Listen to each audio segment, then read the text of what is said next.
In today's tutorial, I'm going to show you guys how to install and set up your Epson SureColor P5000 series printer on your Windows, Mac OS, or Linux device. So this should hopefully be a pretty straightforward process here, guys. And without further ado, let's go ahead and jump right into it. So all you have to do is open up a web browser. Into Google, you want to search for Epson SureColor P5000 support. Go ahead and search for that. Best results come back with an Epson support page. This is Epson SureColor P5000 Standard Edition. If you have the commercial edition or designer edition, you can select those options. You should see little pictures next to those as well. We're going to just select the standard edition for today's tutorial, and then scrolling down, we're going to select our operating system from the drop-down, whether it's Windows, Mac OS, or Linux, and then select Go.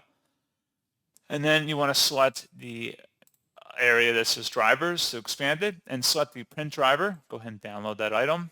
And then once it's done downloading, go ahead and open up that file to begin extracting it. Should be assigned a verified publisher from Epson. Select yes to proceed, and then allow this to extract and then install. And you can select the default printer option as well as automatically update software if you choose, and select OK. Select your language, and then you want to accept the end user license agreement and then just proceed with the installer here. And it's a pretty straightforward process. So as always, thank you guys for watching this brief tutorial. Do hope I was able to help you out, and I do look forward to catching you all in the next tutorial. Goodbye.